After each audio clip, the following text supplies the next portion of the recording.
A U.S. drone downed. I'm Jack Callahan, Fox News, splashing into international waters of the Black Sea after a confrontation with Russian fighter jets. The Pentagon says what happened with a U.S. drone and two fighters over the Black Sea was reckless. The State Department calls it a violation of international law. The U.S. says the Russian Su-27 jets harassed the drone for a half hour in international airspace. They dumped fuel on the drone and passed so close that one jet hit the propeller, forcing the U.S. drone to ditch in the Black Sea. Russia denies their jet made contact and says the U.S. drone was headed toward Russia with the transponders off. Russia's ambassador has been summoned by the State Department. Fox's Mike Tobin. South Carolina Republican Senator Lindsey Graham says Moscow perceives American weakness. What did Trump do when the Iranians were killing Americans all over the Mideast? He killed Soleimani, right? What did he do to take down the caliphate? He unleashed the military, and the caliphate was destroyed in about 3 months. Do you believe for 1 minute that Russia would have done this on Trump's watch? Senator Graham on Fox's Hannity. President Biden signing an executive order Tuesday directing the Justice Department to work on implementing background checks for anyone who wants to buy a gun in the U.S. But let's be clear. None of this absolves Congress the responsibility from the responsibility of acting to pass universal background checks. Eliminate gun manufacturers' immunity from liability. The president spoke in Monterey Park, California, where 11 people died in a mass shooting in January. Winter is refusing to loosen its grip on several parts of the United States. A freeze warning extends from western Arkansas to the Outer Banks of North Carolina. Winter storm warnings continue over much of the New England states and parts of 6 western states. Avalanche warnings are now in effect for the Central Sierra Mountains and Lake Tahoe after the latest blast of heavy wet snow. America is listening to Fox News. Every company needs money to grow and take on the challenges 2023 will bring. That's why Bank Pacific's commercial loan officers stand ready to help you. We offer several programs tailored to assist companies to get to the next step or perhaps for a startup, including working with SBA or GITA. Now we're banking on the future. Services to choose. Bank Pacific, where others put branches. Bank Pacific. We want to be your partner. Equal opportunity lender. Member FDIC. Credit conditions apply. Half a day. This is Jade Uggan from Security Title. And in celebration of Tomorrow Month, here is a tip on dealing with your land. You might be thinking of giving part of your property to your child or another family member. Once you have subdivided the property and recorded the map, you will also need to record the deed transferring the title. Just drawing the map is not enough to make sure they actually own the land. Protehi I Tanonmu. When it comes to your family land, call the professionals at Security Title. We are here to help. A federal investigation is beginning into the failure of California's Silicon Valley Bank last Friday. Possible criminal wrongdoing in the months leading up to Silicon Valley Bank's failure is now being probed by the Justice Department and the SEC. Senator Elizabeth Warren is asking about insider trading, writing to SVB's former CEO to ask about stock sold since March of last year. Quote, at the time of any of these sales, were you aware of any concerns or problems with the bank's balance sheet? Fox's Peter Ducey. Reportedly, the bank's CEO offloaded large quantities of the bank's stock prior to its collapse. Maryland Democrat Senator Ben Cardin says the U.S. should not bail out the bank's investors. We need to look forward as to what type of changes we need to make sure that those who invest in banks, it's their risk. They have to make the right judgments, and the taxpayers aren't going to bail them out. Senator Cardin on Fox's special report with Brett Baer. The House Oversight Committee is getting a look at some of Hunter Biden's banking records. After months of dragging their feet, finally, Treasury is indeed cooperating with the House Oversight investigation, and new evidence appears to incriminate a mystery Biden family member. House Oversight Chair James Comer subpoenaed the Bank of America for 14 years of records for 3 associates of Hunter Biden. One account shows a $3 million wire from people connected to the Chinese Communist Party. The money was then divvied out to three Biden family members, including an unnamed individual. Fox's Kevin Cork. A Southern California residential care company and 3 of its managers have been charged in connection with COVID-19 related deaths at one of its facilities at the height of the coronavirus pandemic. Silverado Senior Living Management accused of failing to follow appropriate safety procedures when admitting a new resident who had arrived from New York City, which was the COVID epicenter at the time. According to prosecutors, the company denies the charges. I'm Jack Callahan. This is Fox News.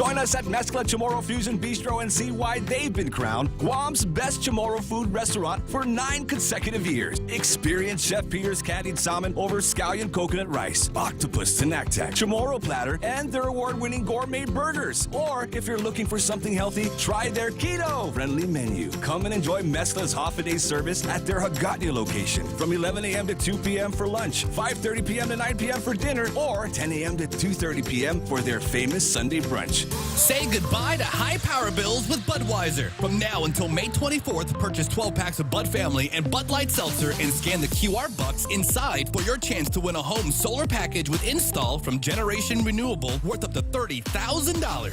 Plus, you can win other great prizes like a 65-inch smart TV and a Choice Quad Play bundle with a cell phone from GTA. Must be 21 to enter. See currentguam.com for details. Budweiser reminds you to enjoy responsibly. Welcome to Tall Tales with Bob Klitzkie, the only show on talk radio where common sense is a lot more common. Phone lines are now open at 888-TALK. That's 888-8255. And now, The Point proudly brings you Tall Tales with Senator Bob Klitzkie. A well-regulated militia being necessary to the security of a free state, the right of the people to keep and bear arms shall not be infringed. Well, here we are again on another exciting episode of Tall Tales, and we got a lot to talk about today. It's all very interesting. As you can see, I'm not dressed in my uniform today. I always feel the best when I'm wearing that black shirt with the Tall Tales logo on it. You kind of dressed down today. Yeah, I'm going to go down to the what I think is going to be a little action at the Legislative Hall tonight. Which is it going to be? The yelling of liar, ripping up the speech in front of the camera, or just turning their backs? Well, you know, in 1948, some heroic local folks, some Chamorros, got tired of the overreach of the Navy, and they walked out. You know, everybody knows that story, Jose. So I wonder how many of the folks that side with the speaker are entertaining that same thought. There's some similar factors. There are indeed. See if I can somehow get Facebook on my devices here. Hang with me for just a second.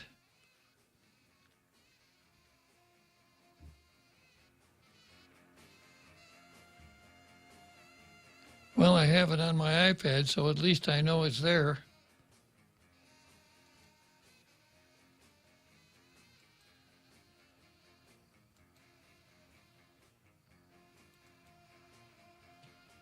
I'm having a little difficulty with my desktop here. Yeah, it looks like I've got it on my desktop too. Something strange here. This almost never happens.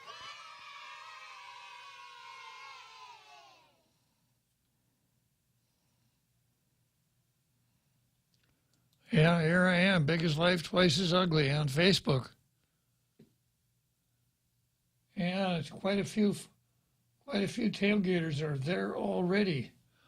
Okay, so starting out with Demi Ikotny. And there's a nice picture.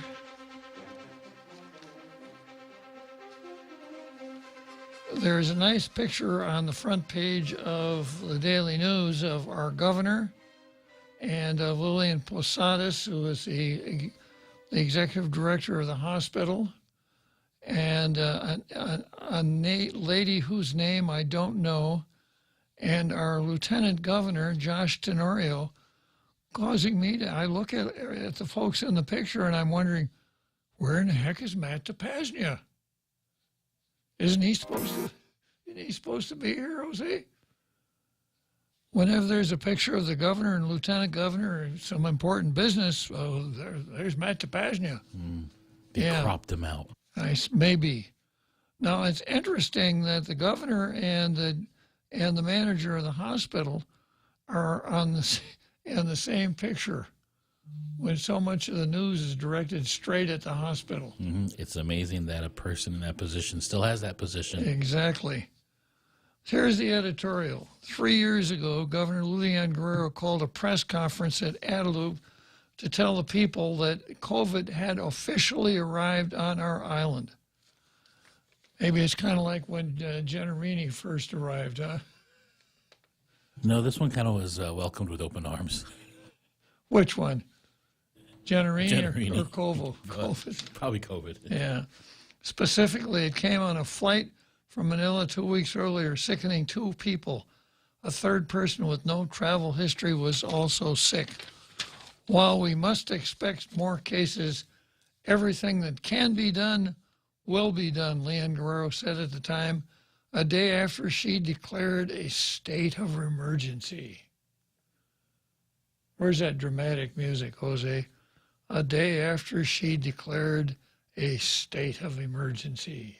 Oh, we only have one. Da, da, da. That's one I'm looking for. Da, da, da. We used to have that. Well, see if you can find it. If you find it, let me know. We'll come back. You got it? Yeah. Lujan Guerrero said at the time, a day after she declared a state of emergency for COVID-19. There you go. Yeah, you need to have that one handy. I got a feeling you're going to be using it a lot in the next couple of days. A week later, on March 22, 2020, the governor would tell us that COVID claimed a life on the island. As of Monday, the virus has been related to 415 Guam deaths. Related. And then the truth narrative hasn't caught up to Guam yet. No. Now, this is a good time for me to tell the Andrew Camacho story about how you can spot someone whose demise was caused by COVID. Andrew tells the story of a man who was completely despondent, so he drank a whole bottle of fatal poison. But just to make sure that he was going to get the result he was looking for, he went to Two Lovers Point and dived in and hit the water, and he's probably dead by the time he hit the water. If not, a shark came along and completely devoured the poor soul.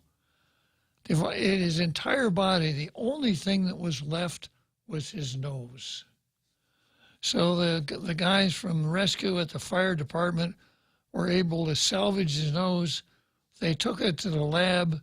They did a swab of his nose, and they found out that it tested positive for the Wuhan for COVID-19. The man's death certificate died of COVID-19. So reading the sentence again, as of Monday, the virus has been related to 415 Guam deaths. And public health has recorded 61,061 cases of the virus. It's hard to imagine a single event outside World War II that has changed so many lives so quickly and so dramatically.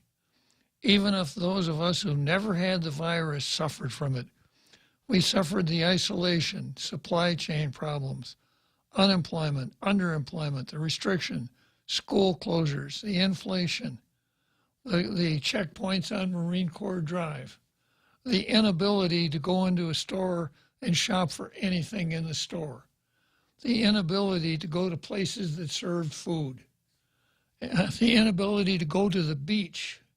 The inability to buy underwear. Exactly.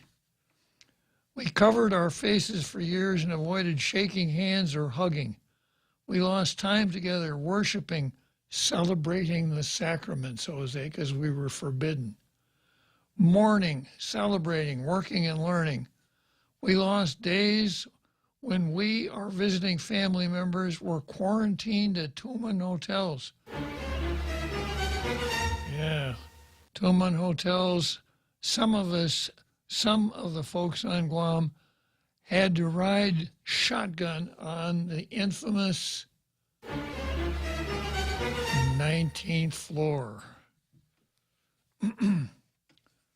We lost some of our favorite stores and restaurants. Travel Pacificana closed, and never reopened, Jose. What a shame. And now with health emergency over, we are left with the remnants of the crisis. Tourism is a fraction of what it once was, a fact that continues to hurt us economically. We still on occasion have COVID-related deaths. Of course, we also have COVID tests, vaccines, and treatments which we could only dream of 3 years ago. As of Monday, 141,174 of our residents had been vaccinated. Whether they agreed with the push for mandatory vaccination or not, we know that fewer people are ending up in the hospital.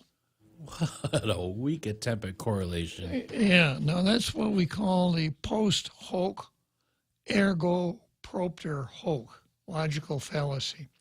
Because of this happened.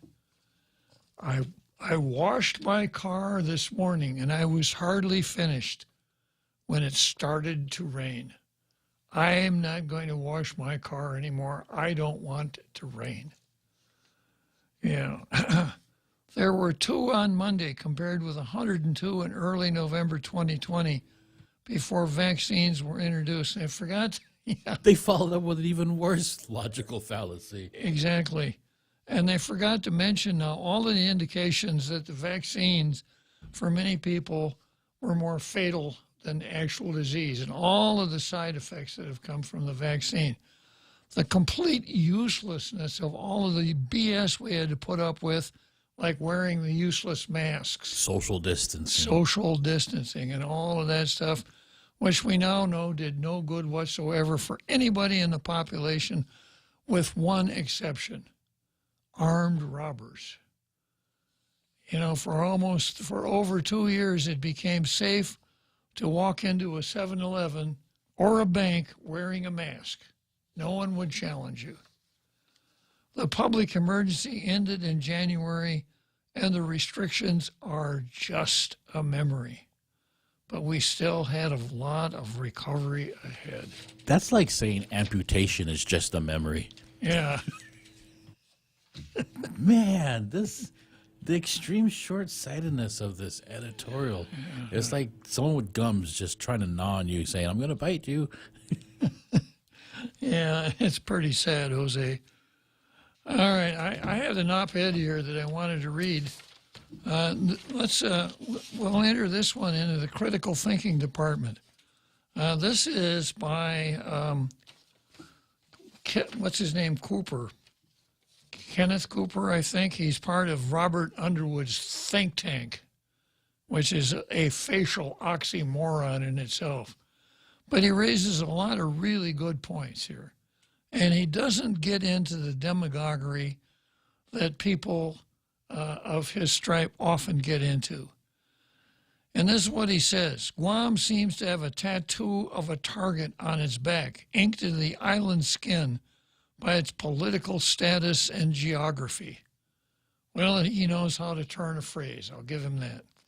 We may be the tip of the spear for both China and the U.S.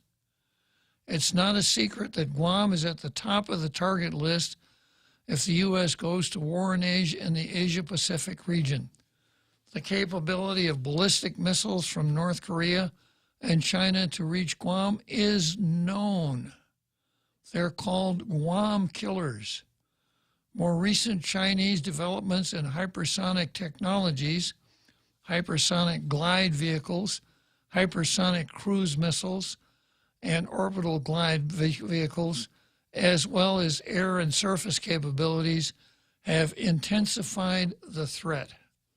The terminal high-altitude area defense may have been useful for a couple ballistic missiles from North Korea, but even the talk of the Aegis Ashore system has been deemed, hasn't been deemed, it's been found inadequate, even before its groundbreaking. Military officials now say that what is needed is a 360-degree defense of Guam anti-missile system. When one follows the logic, the picture being painted becomes clear. 360-degree coverage means the military believes we are surrounded by threats. Well, let's go back up a little bit here, because Cooper says that the other guys have got hypersonic cruise missiles. So the beauty of a cruise missile, it's not like a ballistic missile. It's not one straight trajectory. A cruise missile is launched and then it cruises.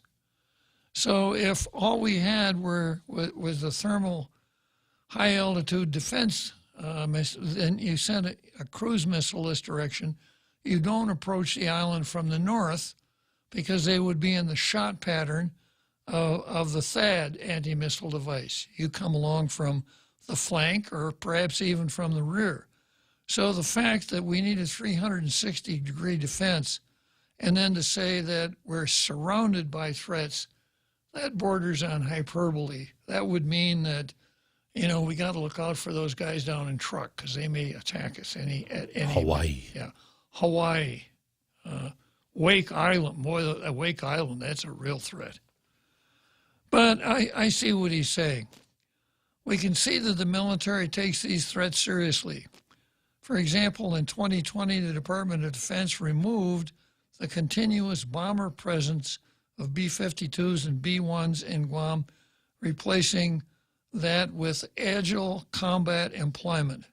China's ability to launch its massive arsenal of missiles could shut down the base and restrict the U.S. air power projection. So, in World War II, we had airplanes on the ground at Clark Field in Manila. I don't remember, but we had a substantial air capability in Manila. But the intelligence told us that, in December, the Japanese might try to do something, but the intelligence told us that it was probably going to be sabotage. So in order to guard against sabotage, all of the aircraft were put on the airfield at Clark close together so they could be easily guarded, which meant it was very easy to destroy them from the sky. So, when the Air Force decided we're not going to have a permanent contingent of 52s and 1s on the island, I kind of figured same thing, because they said we're going to keep them in different locations. When we need them, they'll come out, etc. The military has taken action to protect their warfighting assets and as a result are expanding their sites for access in case of kinetic conflict in the region, with a particular focus on China. The Chinese have made it clear that Guam is a target. Chinese analysts recently noted that the U.S. has made Guam the world's largest island military base. Chinese air forces have repeatedly, reportedly practiced targeting Guam Anderson Air Force Base. Anderson Air Force Base has been featured in Chinese attack videos, and there are indications that Apple Harbor was a mock-up for Chinese ballistic missile practice. State-run media in China have said the U.S. forces in Guam pose a great threat to the People's Liberation Army. In coverage of recent U.S. wargaming over Taiwan, Chinese media included a one-sentence paragraph reminding readers that the Liaoning carrier strike group was within a few hundred miles of Guam on Christmas Day 2022, something the U.S. government has yet to officially confirm or comment on. And I wonder if they've got, if Luther's handling their PR for them. In the Center for Strategic and International Studies, wargaming exercises, there were 24 different scenarios posited by a Chinese attack on Taiwan. Each one resulted in Guam being attacked within a relatively short period of time. Defense Joint Region Marianas and Indo-Pacific Command talk about the defense of Guam like it's a reality, but there's nothing that would halt a stream raid or saturated attack from Chinese missiles aimed at U.S. bases and perhaps Tianjin, the airport. The much-discussed 360-degree missile system is not only a long way from reality, but a recent technical report from the Pentagon said specifically that even the military's defense of Guam test plan needs further development to be adequate. But if the 360-degree plan moves forward, it will expand missile targets in Guam from behind the fence to up to 19 launcher sites around the island. Now, if you're going to have missile defense, you got to not only detect them, but you got to knock them out of the sky. And that's what he means by, because the military has said we may need 19 sites around the island. So that's what he's talking about. Maybe we're going to have 19 missile launching sites around the island. Sometimes they're mobile. And, like the THAAD is mobile. Now, I remember going back to Star Wars and kind of studying up on that. And when Ronald Reagan said, we're going to launch this missile defense called Star Wars, and the Soviet Union went nuts. And everybody was saying, what's the problem? It's only defensive. The only purpose of Star Wars was this very sophisticated missile defense that would knock the Soviet missiles out of the sky. But, a couple of guys that didn't get the memo from Ronald Reagan said, when there's a missile attack, the only winner is the one that makes the first strike. Missile defenses are only good if you make the first strike. Because if you make the first strike, you will take out enough of the enemy's missiles that what he sends your way, you've got a working chance of knocking him down. But if you can't, you're going to be overwhelmed. So the Soviets said, yeah, you're building that Star Wars thing because you want to make the first strike. Now, of course, we can only conjecture on these things, but when I read that, it made an awful lot of sense. And I suspect it still makes an awful lot of sense, and that's exactly what Cooper's saying here. The 19 sites are intended to complicate the adversary's targeting problem. For Guam, it will move the targets from the bases out in the civilian community. In this context, talk of the defense of Guam is actually an increased risk to the civilian community. This emphasizes that what is good for Guam, for U.S. national security, is not always good for Guam's short or long-term security. There's not always a trickle-down of security. In the final analysis, missiles are not very good at defending against other missiles. Even the very best-rated system against basic ballistic missiles have had very real-world tests. An attack missile is cheap compared to the cost of an anti-missile system and is an assumption that a barrage that will always overwhelm missile defense. That's what I was talking about. The Guam Guard members that currently operate the THAAD battery have 8 missiles before they have to reload, which takes half an hour to an hour. 10 more batteries would bring the total missiles to 88. Even at a highly ambitious 1-to-1 kill rate, this is a small number of anti-missiles compared to an anticipated attack on Guam. When we think about defense, we need to realize a few things. First, the best missile system is to not be targeted. The second best defense is to eliminate the threat before launch. Third, unfortunately, if you are a target, there are limits to defense once a missile is launched. The military talk about a 360-degree defense, a threat defense of Guam, and missile defense are indications that the U.S. response to China's rise is increasingly militarized. Guam is in harm's way like no other American community. If it's anticipated that Guam will be attacked, as military officials increasingly talk about as inevitable, there needs to be more emphasis on protecting Guam.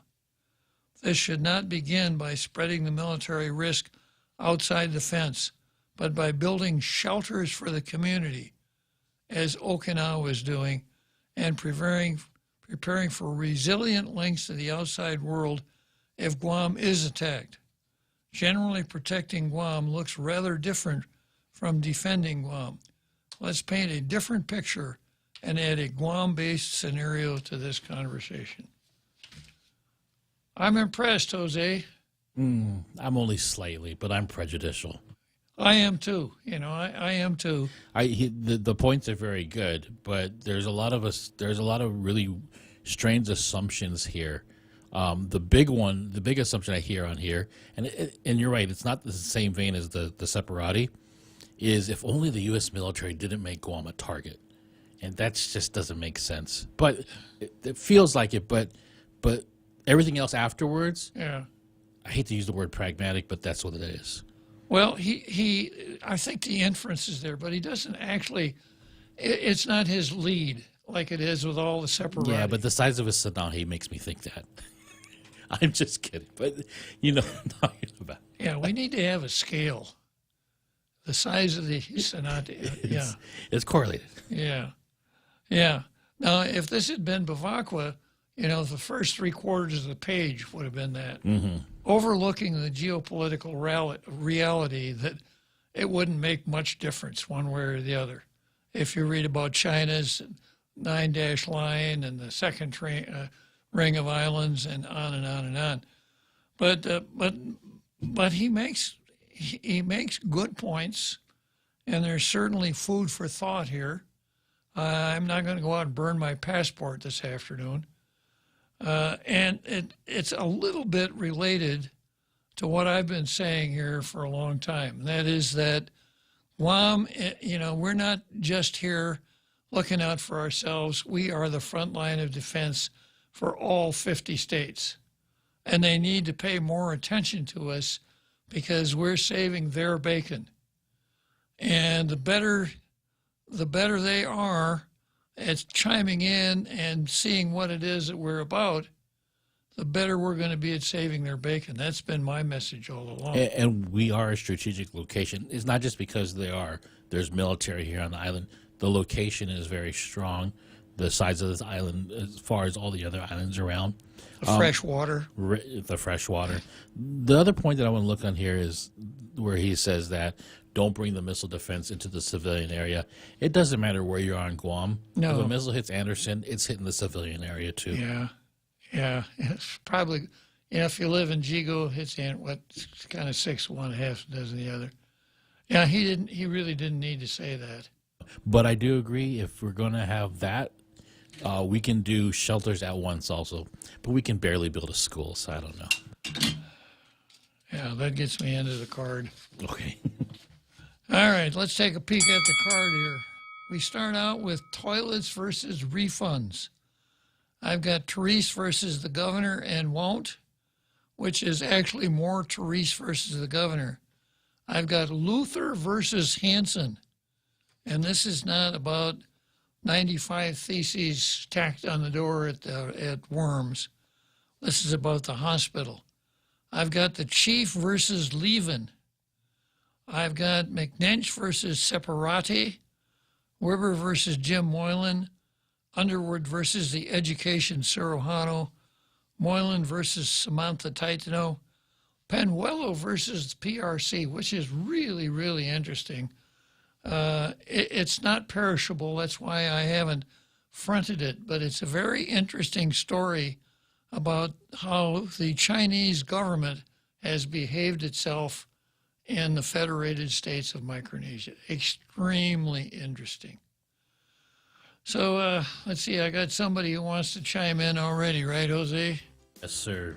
That would be none other than Frenchie, who wants to talk about missile defense. We'll entertain Frenchie right after this first break.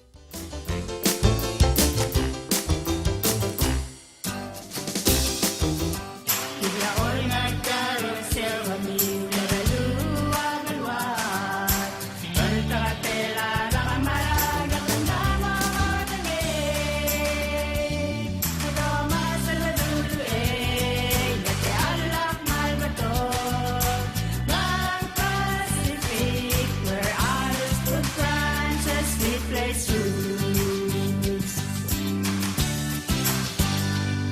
Join us at Mezcla Chamorro Fusion Bistro and see why they've been crowned Guam's best Chamorro food restaurant for 9 consecutive years. Experience Chef Peter's candied salmon over scallion coconut rice, octopus tinactac, Chamorro platter, and their award-winning gourmet burgers. Or if you're looking for something healthy, try their keto-friendly menu. Come and enjoy Mezcla's half-a-day service at their Hagåtña location from 11 a.m. to 2 p.m. for lunch, 5:30 p.m. to 9 p.m. for dinner, or 10 a.m. to 2:30 p.m. for their famous Sunday brunch. We now return to Tall Tales with Bob Klitzkie, soaring over the confusion with his superpowers of truth. Call 888-TALK. That's 888-8255. So here we are again, and Colin tells us that our 93%, if you're trying to listen to the radio, you get that super mechanical sound. And yesterday morning when I woke up and I turned on the point, I almost threw my radio away because I said something's really wrong with my radio here. No matter how I carefully tuned it or shook it or which ear I held it up to. I'm glad you didn't throw your ears out. Yeah, it didn't make any difference. From what I know, because I also work alongside the technical side of the people up at Ludum, they've been working on it, and it's still being fine-tuned right now. But once they get it done, the signal's going to be really good. Yeah, now the thing that saves me, I've got an Alexa. Alexa can always get it. I can listen to it on my Bose with Wi-Fi. And of course, I can always look at Facebook and see it that way. So, Colin, our sympathies. That's the YouTube stream, and also we have our own app too for. Yeah, I noticed some people that said this morning said they were switching to the app. Yeah, but my sympathies go out to Colin. He may not be able to use one of the alternatives. And a day without Tall Tales is like a day without sunshine, right, Governor? Right. So if you don't die, you'll live. Right, Governor Gutierrez? Oh. Yeah. All right.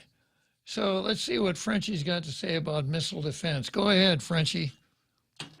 Yes, good afternoon, Bob. Yeah, I read this article with a lot of interest this morning.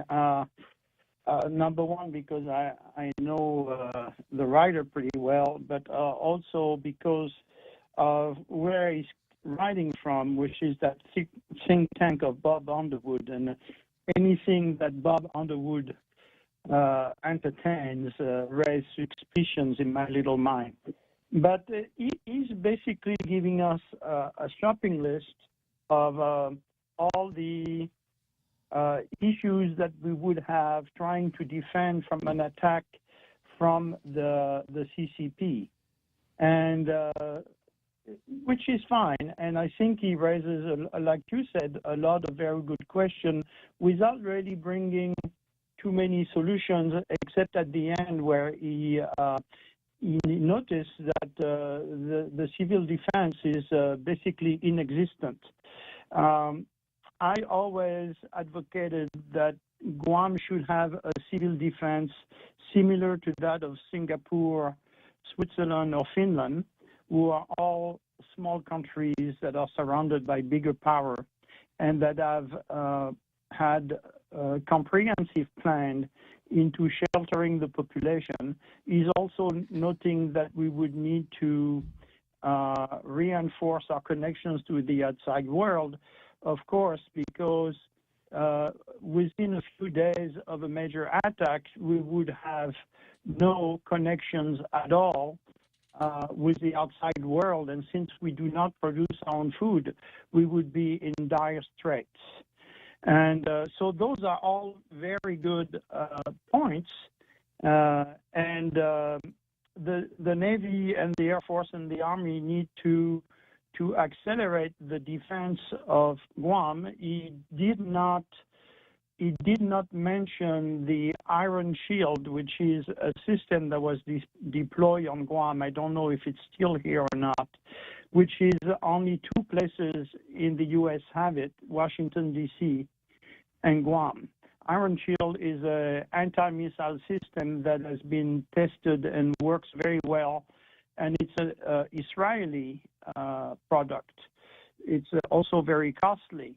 But beside that, what I miss in that analysis is the political analysis, because it is obvious that any attack against military attack against Taiwan would have to be preceded by a neutralization of Taiwan's allies or friends in the region, which would mean, of course, the U.S. armed forces, which Guam is part of, but also all the U.S.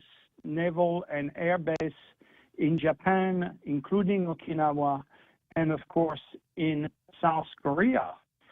And that, of course, would ramp it up right away to a major escalation in the conflict, which could lead to a nuclear war, in which case it doesn't matter what we do as far as missile defense.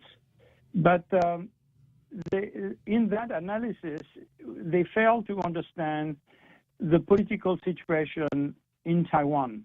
Now, right now in Taiwan, the Green are in power. The Green is kind of the central left government, which is quote-unquote pro-independence, but without advocating it, because they understand that they need to have a balance in their policies with the realities of having a huge neighbor. But at the same time, on the last elections, which were in the fall of last year, the KMT, which is the party that was brought in by Chiang Kai-shek after he had to leave the mainland in 1949 and take refuge in Taiwan and basically do a hostile takeover of the island, because the locals never admitted to be invaded by 1.2 million Chinese in 1949, and which led, by the way, on February 28, 1949, to the crackdown by the KMT on the population of Taiwan, which was very violent, and to this day they still have scars of this. And right now it looks like the next election, the KMT, which is very pro-China, and they were in power 8 years ago with President Ma, could very well come back in place, in which case the whole issue of us helping for the defense of Taiwan and that would be mute, because the KMT is very pro-CCP. Even though they used to be adversary, they are both from the mainland. What the Taiwanese think is of no consequence to them. They are for a rapprochement between the two territories. And the reason we have an issue in Taiwan is because Chiang Kai-shek, when we recognize the CCP as being China, Chiang Kai-shek had an opportunity to sue for declaring Formosa, which is another name for Taiwan, as an independent country, and therefore remain as an independent country at the UN. Instead, was voted out of the UN by the Security Council. And so this situation is always ongoing in Taiwan. And it's a very Asian approach, unlike ours, where we looking at maybe 2 or 3 years ahead. Both Taiwan and China are looking very long involvement. So they are looking 20, 30 years down the road. And what we have right now that is something we should not underestimate is that the neocons that are pulling the strings in Washington, D.C., with this stupid proxy war in Ukraine, which is slow walking us into a possible World War III against Russia, is actually a distraction about what could happen in Taiwan, but in fact it is not. So it's a lot of warmongering people that are in power for at least another 2 years, who are raising the issue of a war with China, which is nothing else that spreading fear in people in order to have their way with what they want in D.C. And it is something that Ken Cooper totally glides over and not puts in consideration. So yes, we have an issue in the defense of Guam. Yes, our civilian government has done absolutely nothing regarding civil defense. There is no program, for example, to give tax breaks to people that want to build their own bomb shelters, which the technology is very affordable, but it could be done. Switzerland can put their country of 8.5 million people on the ground within 15 minutes. So it's absolutely amazing. It can be done. What's missing is the political will, even the awareness that this is an issue. And the other thing, of course, in the civil defense is how we continue to have a supply chain from the outside coming in case we have not even a military attack, but they say a major typhoon or a major earthquake like we have known them in the past. And there is a reaction, but no anticipation. And I'm glad that Cooper underlined this point. What's going to be done about it, and how will the independently use this as a political argument, just like Senator Perez used it against the military? I do not know. But at least it was an interesting column. It's obviously starting a debate. So let's watch where the debate is going from there. But let's not be kowtowed by fear, and let's look a little more about the reality on the ground. This government in D.C. right now is really pushing for instability. This is the worst. Those people have pushed for regime change all over the world for the last 25 years. They have not been right once. They have been wrong every single time, including in Afghanistan, where we left. It cost us billions and billions of dollars, and right now Ukraine is costing us trillions of dollars, and we are talking about maybe starting a conflict with China, which is nonsense. The Chinese don't want it. They need absolutely to continue their economic development in order to take care of the huge problem they're going to have with their economy, but also with their demography. They are the fastest aging population in the world at this time, and they might actually lose hundreds of millions of people in the next 20 years. So this is, again, very interesting. I agree also with Jose that what do they want to go? Where do they want to go with this? I'm suspicious about the reason why this is brought forward. Let's see how they continue to cook the frog, and we'll go from there. But I wanted to put those prongs forward, but I think they're important for the debate to keep on looking at. Well, thank you very much, Frenchie. Very enlightening. I'm always glad when you call. We got to take a short break.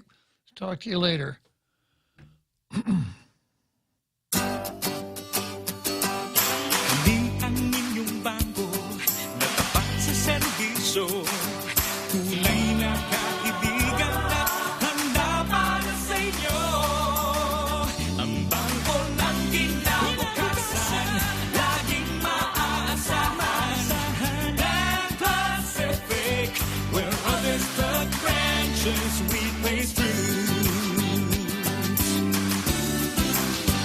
Say goodbye to high power bills with Budweiser. From now until May 24th, purchase 12 packs of Bud Family and Bud Light Seltzer and scan the QR box inside for your chance to win a home solar package with install from Generation Renewable worth up to $30,000. Plus, you can win other great prizes like a 65-inch smart TV and a Choice Quad Play bundle with a cell phone from GTA. Must be 21 to enter. See currentguam.com for details. Budweiser reminds you to enjoy responsibly.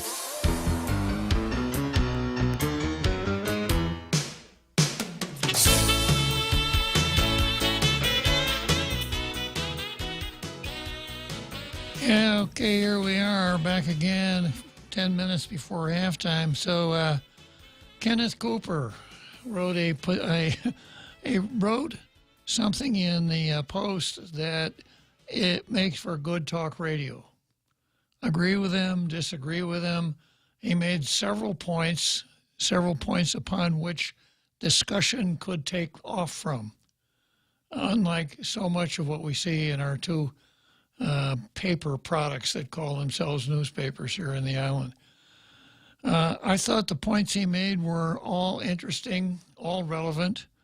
And of course, as I mentioned initially, it was interesting to see someone who could write about Guam, defense, and the military without going into the usual America bashing that we expect from the Bavaquaists and other separati, although he does have a pretty good size Senahi, Jose. Yes. Yeah.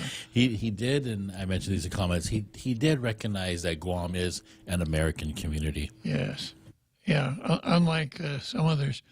And as usual, Frenchie brings, if the subject is 10 feet wide, right, and 10 feet long, when you get Frenchie on board, you find out that it's also 25 feet deep, right? That's for sure. Yeah, because he always brings so much depth to any of the topics that we bring up here in the show. And this, of course, is, I'd like to take all the credit for Tall Tales being the top-rated afternoon show in at least Micronesia. So I got to share it with you, Jose. And I'd like to take all the credit and say that it's all because of my expertise, delivery, depth of knowledge, perspicacity, and overwhelming sense of modesty. But that wouldn't be correct. That would not be true. I've got to give credit to a lot of our callers. Guys like Frenchie, R. Keith, R. James, the most dangerous man in the room. Some of our regulars who almost always bring a lot to the discussions that we're having. And that's what sets this show apart from every other show. I have to confess that occasionally I'll listen to somebody else's show out of the corner of my ear, as long as I can tolerate it. How dare you? Yeah. But that's what really sets our show apart. Okay, first item on the card is toilets versus tax refunds. And there's a story in the TDN, in Alahan restrooms to reopen soon. Illegal water hookup under investigation. So this is what, this is both the media cartel and it's also our community. We have such a hard time getting the little things right that when we get a little thing right, it's news. Or when we can't get a little thing right, like we spend all kinds of money on a park and we open it up and say, only one thing, you can use the park as much as you want, but make sure you pee before you come down here. So... Especially when surrounded by water. Yeah. So, I mean, we couldn't get that little thing right. All the money we spent, everything we did, one little thing we couldn't get right. On the other hand, when we do something that is routine in every other community under the American flag, it has to be a news item. $800,000 worth of tax refunds went in the mail yesterday. That's news. That's your job. That's the way the world works. That's the routine ordinary. work. Yeah. The IRS mails out. Every day they're putting millions of dollars in the mail. Do you ever read about it? No. I heard FHB just sent out 200,000 bank statements today. Yeah, these are routine things. Now, I suppose I could look at it from a historical perspective. There was a time that tax refunds were so delayed that I structured my W-2s so that no tax was withheld. So when it came time for me to file, I always owed almost everything because I didn't want to have to wait for my tax refund. A lot of other people did that. Some of the financier types in my profession told me that what they did is they were deliberately over-withheld. So they would pay more tax than they actually owed, thinking that the tax refund, which is interest-bearing, and it's a market rate of interest on the unpaid tax refund after 6 months after it's due. So they figured it was safe. They didn't need the liquidity was not a factor. So they considered it as part of their investment portfolio. It was that bad. And of course, the government, there was a lot of teeth gnashing. The government sometimes borrowed money to make tax refunds. So there was a time when paying a tax refund, hey man, guess what? They're paying tax refunds for everybody who had a clean 1040 that was filed 5 years ago. Hey, that's me. All right, I'm going to the mailbox. Excuse me. But that's not the case anymore. So, toilets, tax refunds, things that really aren't news, are news either because we can't get it right or the folks that put out these pieces of paper really don't understand what news is and what it is not. But things are getting better. We got Tall Tales. We've got Troy. Yeah. Tim has come back to Jungle Watch. So things are looking a whole lot brighter than they looked just, say at the beginning of this silly pandemic. Kind of like a trio of watchdogs. Exactly, yeah. All right, so next item on the card is Therese versus the governor and won't, which is actually more Therese versus the governor. And the Daily News, Daily News beat everybody else to the punch, and it has a pretty good article on it. I also have the statements from Therese and from Walt Parkinson. But here's what the Daily News says, and this is Steve Valentiaco, very good reporter. The Navy Wednesday afternoon will deliver to the governor's office a long-term military lease for military land in Manila, according to Speaker Therese Tetlahi, who said she is concerned the lease conditions could drive up the cost of proposed government medical campus. Yeah, I'll bet that's what she's concerned about, yeah.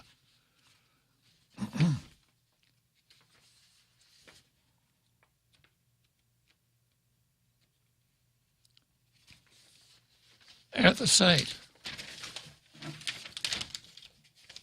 Terlahi, who is a chairwoman of the Legislative Land Committee, said Governor Leon Guerrero and several Guam lawmakers met Tuesday with Navy Rear Admiral Benjamin Nicholson, who told them a lease for Eagles Field site will be delivered to Adelup at 3 p.m. What do you think? FedEx, UPS, DHL? The governor's office Wednesday morning responded to Terlahi's concerns, calling the speaker a paranoid politician. Whoa. Remember, I think a couple days ago I said they're taking the gloves off. So they took off those really nice white cotton gloves that they wear to formal occasions, Jose, tossed them in the shucks can and got out the boxing gloves, and now they're ready to go. Let's break for the big halftime show, and we'll come back to Therese versus the governor.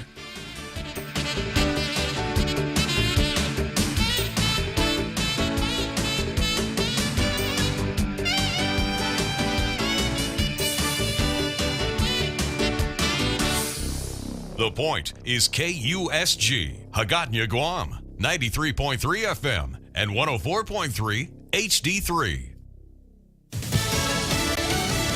Send them the fighter jets. I'm Jack Callahan, Fox News. A bipartisan group of U.S. senators urging Defense Secretary Lloyd Austin to investigate the possibility of sending F-16 fighters to Ukraine. President Zelensky has repeatedly asked for them. President Biden has declined on the advice of the Pentagon. But 8 U.S. senators, led by Arizona's Democrat Mark Kelly, say they believe the jets would be a game changer on the battlefield.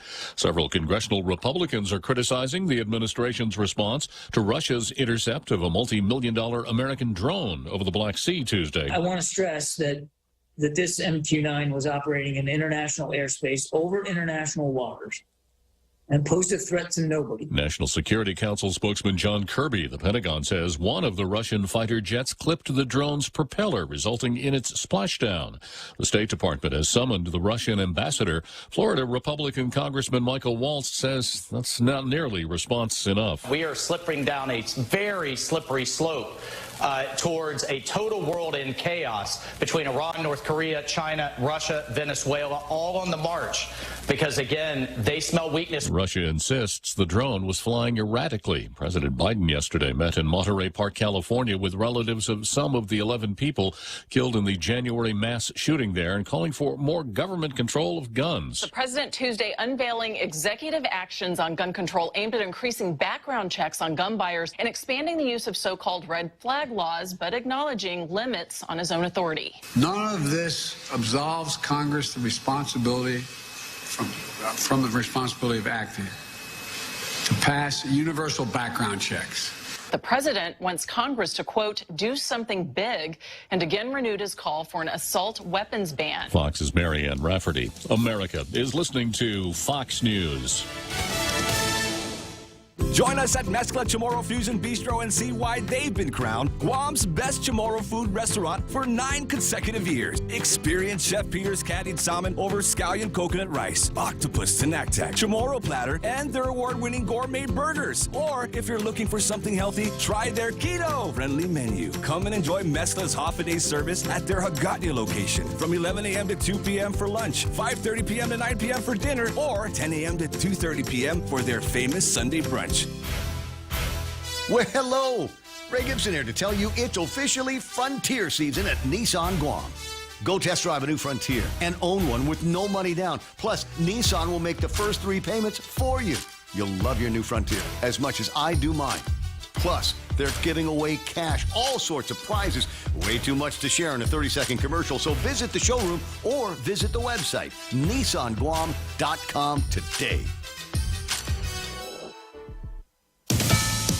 New government data says threats to teenaged girls from online predators are growing. 18% of teen girls in America have experienced sexual violence, including being forced to have sex, according to the CDC. One major driver, according to Special Agent in charge of investigations for Homeland Security, Derek Gordon, teen girls, just like everyone else, are living more of their lives online. It's easy pickings, if you will. 94% of all women who are raped experience PTSD as a consequence, and 33% actually contemplate suicide. Girls who are sexually abused are also more likely to drop out of school or fail, abuse drugs and alcohol, and suffer anxiety, depression, and eating disorders. Fox's Jillian Turner. California, the Alameda County Sheriff's Office and the medical examiner trying to identify 160 sets of remains found in a warehouse used by a cremation business that lost its license more than 4 years ago.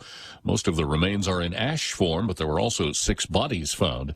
In Las Vegas, the body of a woman has been found in the short-term passenger pickup area of a parking garage at the Harry Reid International Airport. Limited to 3-hour parking time, the car with the woman's body in it sat there for 23 days before the odor attracted the attention of a garage employee.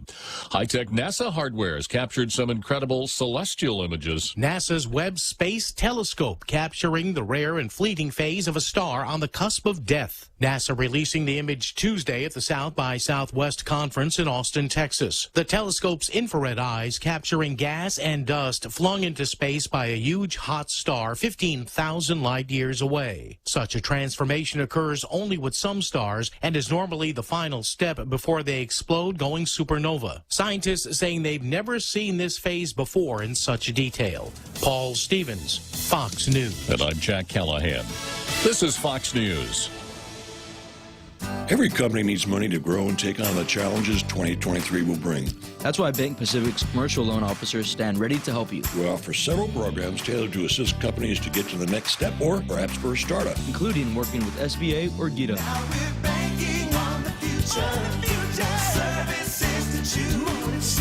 Bank Pacific, where others put branches. Bank Pacific. we want to be your partner. Equal opportunity lender. Member FDIC. Credit conditions apply. Family Finance has been serving the people of Guam since 1959, and they will continue to be there for you in the years to come. Whether you're looking to get a personal loan for that summer vacation or paying off those long overdue bills, Family Finance has got you covered. Apply for a personal loan from $1,000 up to $4,100 by calling Family Finance in Hagåtña at 671-475-4545, Upper Tumon 671-647-5626, or in Dededo 671-633-4473. Say goodbye to high power bills with Budweiser. From now until May 24th, purchase 12 packs of Bud Family and Bud Light Seltzer and scan the QR box inside for your chance to win a home solar package with install from Generation Renewable worth up to $30,000. Plus, you can win other great prizes like a 65-inch smart TV and a Choice Quad Play bundle with a cell phone from GTA. Must be 21 to enter. See currentguam.com for details. Budweiser reminds you to enjoy responsibly.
So there we are, the Rogues Gallery.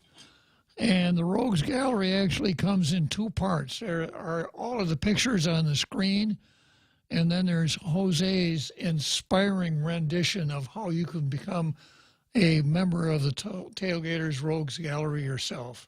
Let's go, Jose. I'm proud to share this information, Bob. You too can become a Rogues Gallery tall tailgater by pointing your browser to thepoint.gu. That's thepoint.gu, the official website of this radio station. Look for the picture of the T-shirt with the beard. Click on that picture. It'll take you to the link where you can order your shirt, and when it arrives, put the shirt on, take a selfie of yourself in the shirt, and send it to the Point's WhatsApp at 671-797-8255. And we will include you in the rotation of our Tall Tales Tailgater Rogues Gallery. You say it so clearly, Jose. It's just, you know, it's perfection. The whole thing is perfection. The Rogues Gallery, your announcement, etc. So join in perfection. Become a tailgater on Rogues Gallery. Okay, we're going back here to the Daily News story here. And this is where I left off. Terlayu, is a chairwoman of the Legislative Land Committee, said Governor Leon Guerrero and several lawmakers met Tuesday with Rear Admiral Benjamin Nicholson, who told them a lease for Eagles Field site will be delivered to a head loop at 3 p.m. today. Wow, that was 2 hours ago, Jose. Yeah, the governor's office Wednesday morning responded to Terlahi's concerns, calling the speaker a paranoid politician. I understand Therese said that she wouldn't be quite so paranoid if there weren't so many people out to get her. He called her a paranoid politician who has allowed her animosity toward the military to affect her common sense and good judgment. Now, she's talking about Therese Tatlahi here, not what's her name? Paris, Sabina Paris. Yeah. Yeah, dislike for the military. According to the governor's office, a partnership with the military is critical to provide Guam residents with increased security and better health care. A new 4-story, 161-bed hospital is the centerpiece of the proposed government medical campus. Luan Guerrero has said work at the site could start this year after the Navy signs a lease that allows GovGuam to use a 102-acre property. The lease would allow GovGuam to use the land for as long as 50 years, with options to renew, the governor has said. Guam Economic Development Authority Administrator Melanie Mendiola in January said GovGuam needs a long-term lease in order to qualify for financing. The lease needs approval from the Assistant Secretary of the Navy, Mendiola said, because it's longer than the standard 10-year military lease. Mendiola said the lease could be free to GovGuam provided the medical campus and the hospital are built to meet certain military needs. The project plans call for a helipad. Remember I talked about that yesterday, Jose, and what a great thing that would be for all of the people of Guam. Calls for a helipad to be built behind the new hospital to accommodate military aircraft. My understanding is that the lease will obligate the government of Guam for in-kind hospital services to military personnel and their families, stated Tatlahi, who was not part of Tuesday's meeting with the Admiral. Now, that's kind of strange, isn't it? I wonder why. She wasn't invited. She didn't want to go. Probably wasn't invited. Yeah. Did they name who the senators are? No. That were there? Not yet. Yeah. She wasn't at the meeting, and she has called for increased government transparency in connection with the costly medical campus project. Tatlahi said she is concerned with military personnel and their families would have greater priority for the hospital services. Of course they would, yeah. It just, anytime the military is involved, we're going to get the fuzzy end of the lollipop, right, Jose? Always. Yeah, just ask Therese. The new hospital will be run by and for the people of Guam, the governor's office stated. Common sense dictates that the military will be our partner in emergency circumstances regarding helicopter transport or mass casualties. And we're already doing that. If a Navy man is hit by a car on Hospital Road, chances are the ambulance will take him to GMH. Not because we want to stick it to the civilians, but because it's closer. And we're reading in the paper all the time where civilians are taken to naval hospital. It's actually the policy of every ambulance driver to bring them to the closest facility. Yeah. So we've been doing that for a long, long time, and I don't hear anybody complaining about it. And the governor said, yeah, so if they build that heliport and the military is has to transport a patient by helicopter, well, then maybe they'll take him to our hospital. And we talked yesterday about how close you are to emergency services. And nobody on Guam is close to emergency services. We will be when that heliport is finished, however. Tatlahi said a missile defense system will be built near the site, which will restrict the property's use, including the height of buildings. Now, it's amazing that Therese Tatlahi knows so much about this, right? When she hasn't seemed to be that concerned about anything except for the original landowners. Yeah. Therese, tell me, what do you think about the governor's plans to build a new hospital? The original landowners, first words out of her mouth, right? Well, the ancestral landowners, yeah. Might as well bring up unicorns. Exactly. The master plan states the medical campus must be developed in phases, beginning with infrastructure for roads, power, and water service, which would take as long as 3 years to complete.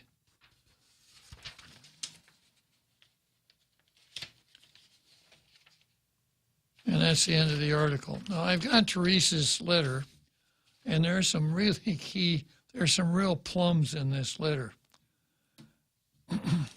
She says that, let's see, the missile defense system, further missile defense will still be built adjacent to the hospital. Other restrictions, including height, will be imposed, and the military can no longer meet its obligation under the congressionally sanctioned net negative promise to the government of Guam for return of land in exchange for the hardships put on the people of Guam to accommodate the negative effects of the military buildup. The so-called four pillars that everybody's talking about. The Navy, now we haven't seen the lease, and I don't think Therese has, or maybe she has, but one of the things that is supposed to be part of the bargain is that the Admiral says we're not going to be able to live up to that net negative promise, which meant that the buildup on Guam brought about by the relocation of Marines to Guam will not result in the Navy taking or the military taking more land than it already has. In fact, some of the land will be given back.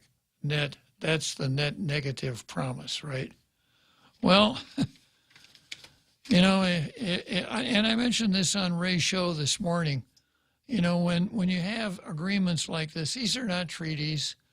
They're not contracts. They're not something that you can file a summons and complaint at the court and get judicial relief on. They're more in the nature of treaties between nations. And if you know anything about diplomatic history, a treaty between two nations is not enforceable anywhere unless one of the parties wants to go to war with the other one. That's how you do it. So when countries have treaties where they promise each other they'll do things, what the real effect of the treaty is, it is a good demonstration of the powers and strengths and weaknesses of the parties that negotiated the treaty at the time the treaty was negotiated. The next day, it may not be in anybody's favor. The United States entered its first treaty with France during the Revolutionary War, and I think Frenchie and I could make a pretty good argument that had it not been for French help in the Revolutionary War, we couldn't have won. So what was the first treaty we broke? The treaty with France, when we had an undeclared naval war with France in 1798. So this is more akin to a treaty than something like a contract. Now, even if you're talking contract law, you have two parties to a contract, and if one of the parties doesn't comply with the contract, it's called a breach of contract. And if it's a major breach, then the other party can sue for damages. So everybody who enters into a contract has two options. He can comply with the contract or breach and pay damages. And the one is as much a part of contract law as the other is. Now, I know that folks let's hear that Law and Order notebook, Jose. I know that folks who got most of their legal knowledge from the University of Law and Order think anybody who breaches a contract has got to be a bad person. Anybody who declares bankruptcy's got, not necessarily so. So without getting back and fly-specking those documents that were entered into, I think with during the 31st legislature, I suspect that at the time that agreement was made, it made a whole lot of sense. We were moving 4,000 or 5,000 Marines down here from Okinawa. We had enough land to cover that, But what's happened since then? An extremely militant China, an extremely militant North Korea, the necessity for a much more expensive anti-missile system than we would have been thinking about 5 years ago. So if that's why we need to land, that's the way it goes. That doesn't mean that we have to go out and buy a Navy uniform and hang it in effigy from a sour apple tree or something like that. But you can bet Therese will make a big deal out of this. She also goes on to say the missile system adjacent to the new hospital, other restrictions, including height, will be imposed, that the military, will be imposed, and that the military can no longer meet its obligations, etc. It also requires the government of Guam to begin planning all over, because the over $1.8 million spent by Matrix and all estimates by the Army Corps must be scrapped and additional unknown costs incurred to meet the tremendous obligations under the proposed lease. So she has seen it. She must have. Or she's just skylarking here. Neither the Army Corps nor Matrix planned for these types of terms when they asked the government to set aside $35 million a year for Guam's taxpayers' money and $300 million in ARP funds. It's clear that the costs will only increase tremendously and that they are unknown at this time, because no one has done a study as to what will be necessary to build a hospital to accommodate all these parties or how much longer that will take. It's also unclear if the civilian residents will have priority for the hospital. Should it be full and without a copy of the lease, we can only guess. We haven't seen it, but we know it's really, really bad. I think the costs are a legitimate discussion to have, Yeah. especially when we have land that we don't have to pay anyone for a lease. Exactly. But this other stuff is just, it's kind of a weird distraction because it doesn't even make sense. Right. It's kind of disappointing because she was kind of my hero in the legislature for a while. Yeah.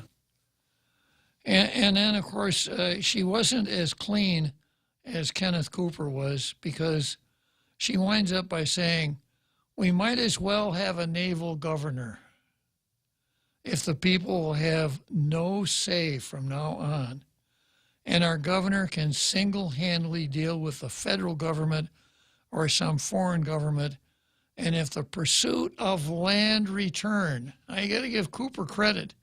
He never, you know that he must not have had Bavacqua and Underwood looking over his shoulder, because they would have never let him send that to the paper. Next time, boy, we edit it for you, okay? Yeah.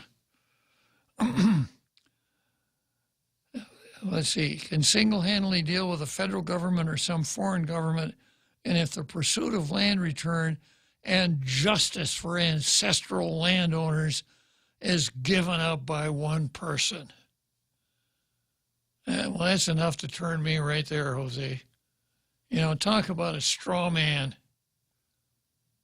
This is kind of maybe a tangent, but when GVB announced that really ridiculous project to build that park at EPAL, all we harped on and all that got it to be canceled was we talked about how much it costs, how ridiculous it was.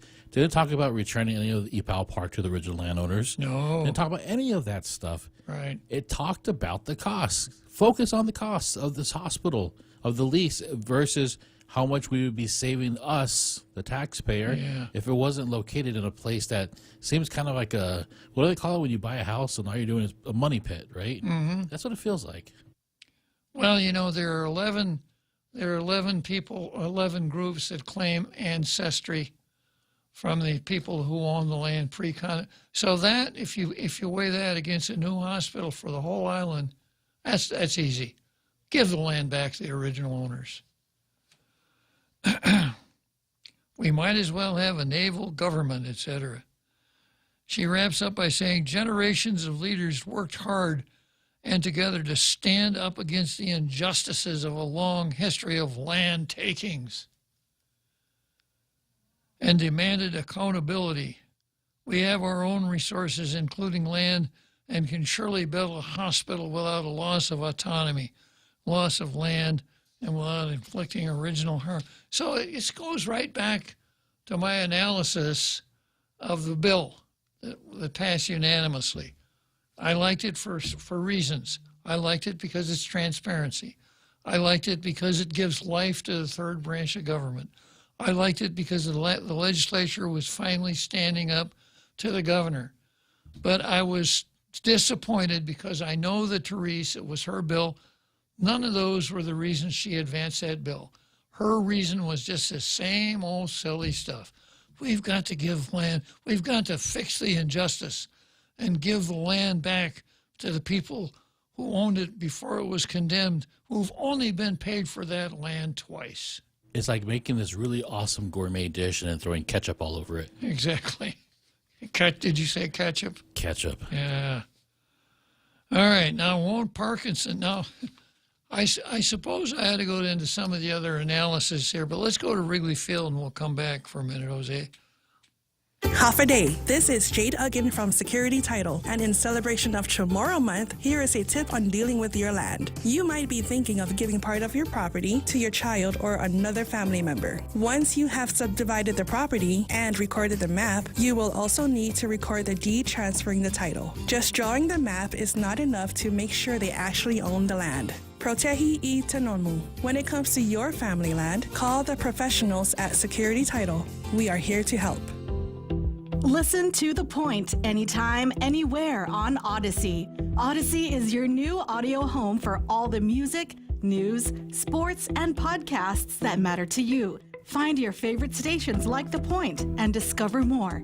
Music stations, local and trusted news sources, sports talk and team coverage, plus today's biggest podcasts.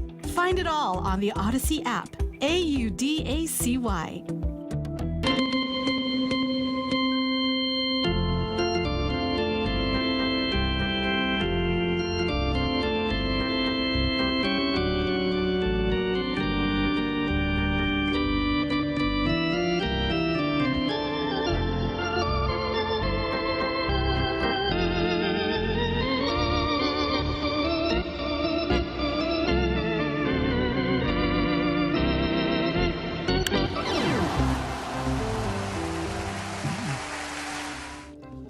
Okay, here we are in Wrigley Field.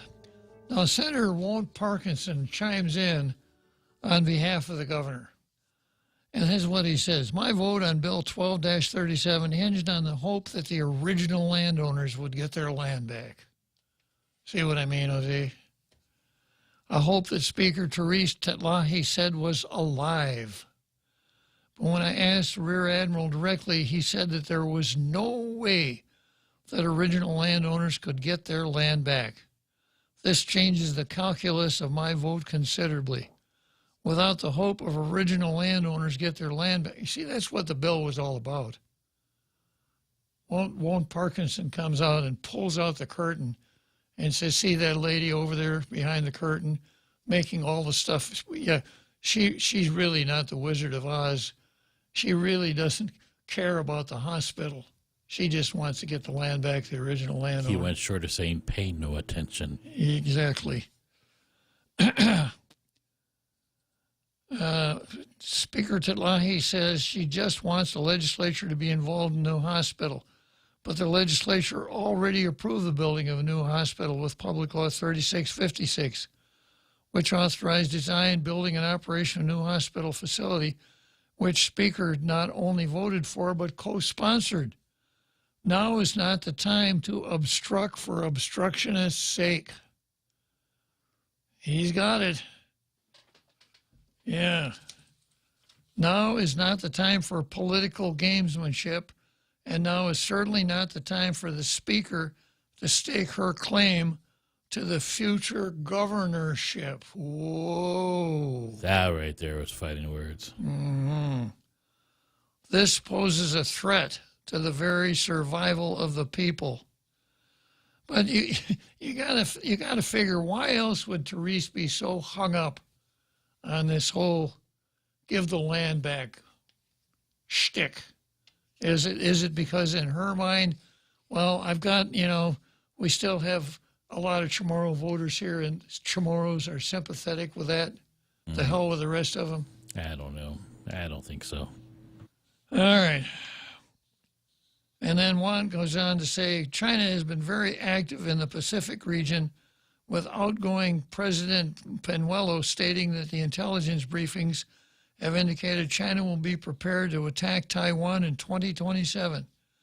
Penuelo also said China was engaging in gray zone activities in the Pacific Islands, including espionage, intimidation, and bribery. We can no longer live in a reality that does not take clear and present dangers into account.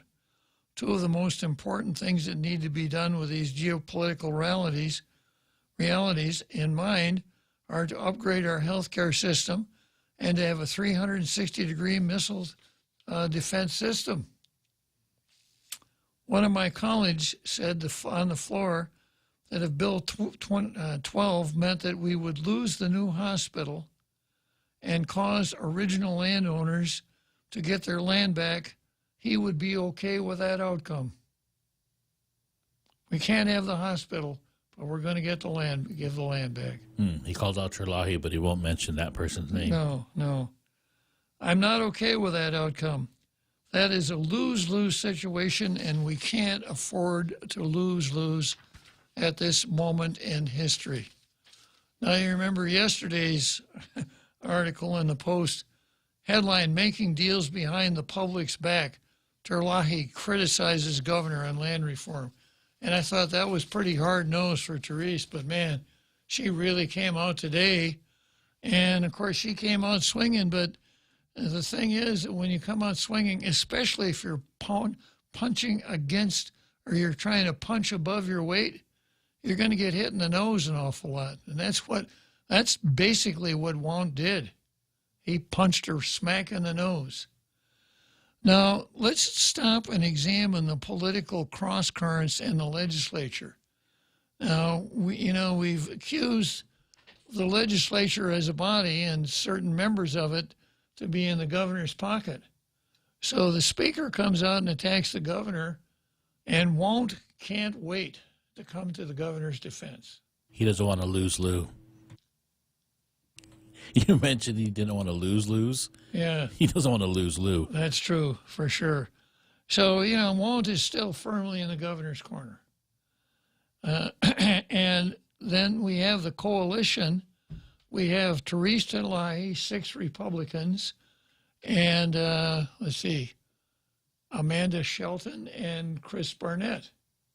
Was it Shelton or Paris? Paris. Yeah, Paris and Chris Barnett. So I'm really anxious to see which side they're going to weigh in on. Now, we know that Paris is very anti-military.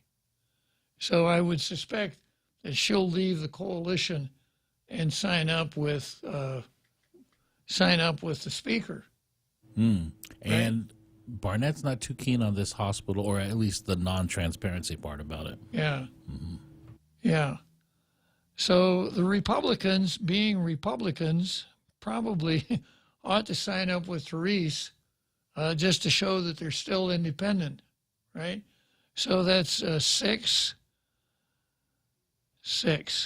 And then with respect to the other Democrats, the ones that Joe San Augustine and that gang that wanted Joe San Augustine to be speaker, you'd expect they would sign up with the governor.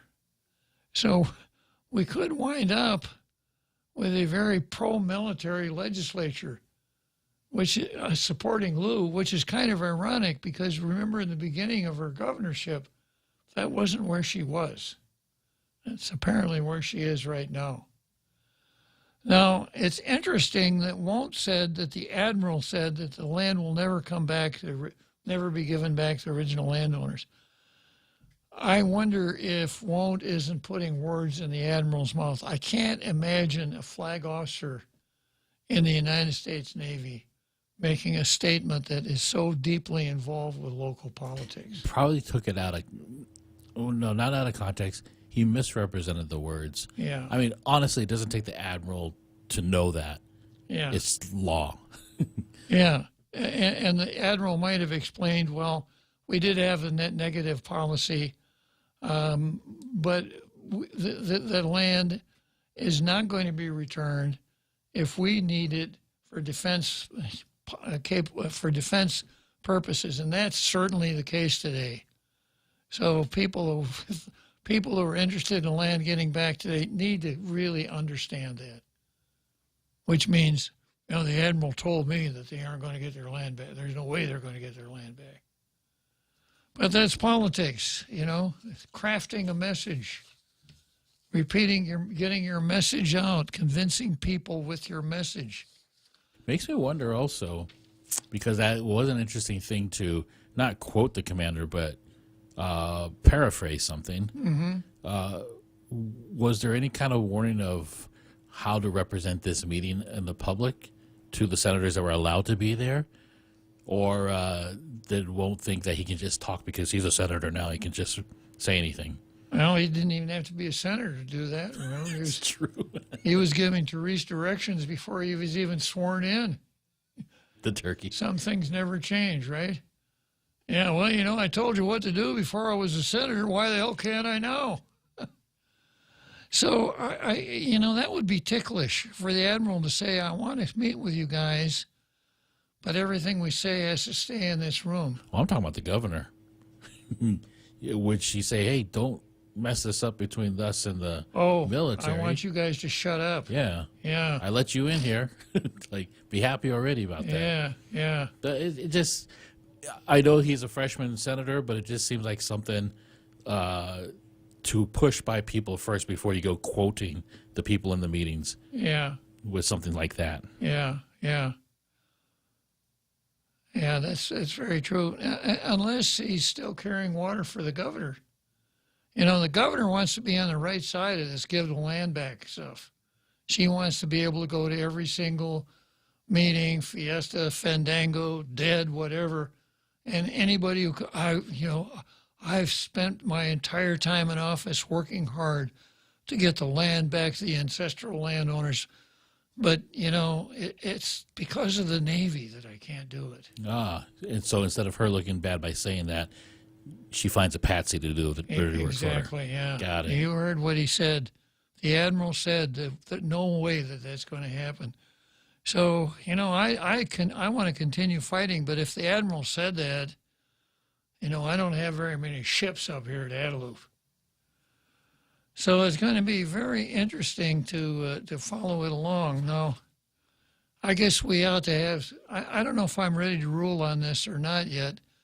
Of course, the first rule of Tall Tales is that anything that comes along, first of all, has to be good talk radio, or I'm not going to get involved. This is certainly good talk radio. It's got all the elements. It's got personalities, people fighting with one another, good issues, some political science dimensions to it, national defense, etc. But I start out, as far as the national defense part, during the Vietnam War, I was a hawk. And when we lost the Vietnam War, I was still a hawk. I was a hawk at the beginning of Iraq. But, you know, I started to molt, and I lost all those black feathers. And by the time we got into Afghanistan and really got dug into, when we abandoned our anti-terrorist exhibition into Afghanistan and started regime change, I looked in the mirror and decided that all those black feathers had turned to white, because doves have white feathers, Jose. So although I'm a hawkish type person, I'm not a hawk for hawk's sake. But I do think that it's really important that we get as much defense in here as possible. And as I mentioned earlier, for the first time since the end of World War II, we actually have boots on the ground to defend us if that's necessary. And it may very well become necessary. You know, the old saying is that every war that there's ever been has been 1 foot at a time, been won 1 foot at a time. Foot meaning something that's 12 inches long, foot also meaning that which is at the end of your legs, 1 foot at a time. In other words, infantrymen winning the battles. So having 4,000 Marines here is a certain comfort to me. The fact that the defense establishment has seen fit to invest in anti-missile systems is a comfort to me. The fact that everyone realizes how valuable Guam is, has to also affect the United States diplomacy when it's dealing with China and North Korea. The last thing the United States would want to see would be for Guam to be attacked by either of those two. So I'm for that. I'm for a new hospital. And I'm for and if we can cooperate with the military, all the better. Like 999% of the people on this island, I don't want the hospital to be built on Route 15. I want it to be built in Tamuning where it belongs. But if the governor is so stuck on that site, then a 50-year lease where the conditions are that we've got to work with the Navy and their heliport, I say let's go for it. Let's make the best of a bad situation. You know, if we can go back to where you're talking about the alliance versus the Adelup Democrats, yeah, this does make an interesting quandary for the Republicans, in the sense that, is this issue for Terlahi about the military only, or is it about the hospital, or is the hospital just a side issue? This is still primarily about the military. Yeah. Because to me, the military is a distraction. If you're talking about the hospital, then don't go after the military to stop the hospital from being built. Mm-hmm. Yeah, and that's where I think that they might have some really deep questions to ask themselves what direction they want to go. Well, we'll find out amongst the 6 Republicans which ones are the politicians and which ones are the statesmen. Because the politicians might very well be swayed by the giving the land back argument at the expense of a hospital. I think a statesman is going to opt for the hospital. Okay, so we got a lot of mileage out of this. It's just about time for me to head for Churchill Downs, but I notice I got another Joe in the green room. So we'll head for Churchill Downs, and we'll watch another Joe climb on that merry-go-round again, Jose. Join us at Mezcla Chamorro Fusion Bistro and see why they've been crowned Guam's best Chamorro food restaurant for 9 consecutive years. Experience Chef Peter's candied salmon over scallion coconut rice, octopus tinactac, Chamorro platter, and their award-winning gourmet burgers. Or if you're looking for something healthy, try their keto-friendly menu. Come and enjoy Mezcla's half-a-day service at their Hagåtña location from 11 a.m. to 2 p.m. for lunch, 5:30 p.m. to 9 p.m. for dinner, or 10 a.m. to 2:30 p.m. for their famous Sunday brunch. Always here to help you. This island is our home. Through the years, we've been a friend to the neighbors we have known. Now we're banking on the future. Services to choose. Bank Pacific, where others put branches, we place roots.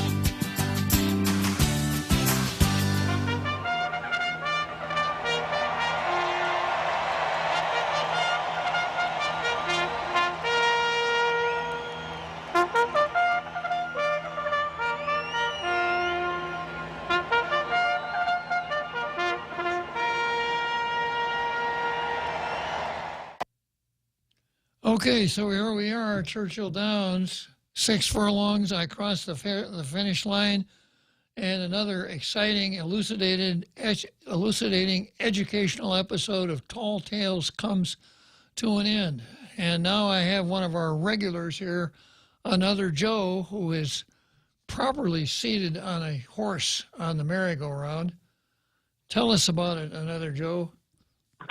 Hey, Uncle Bob, is another name for merry-go-round carousel? It is indeed.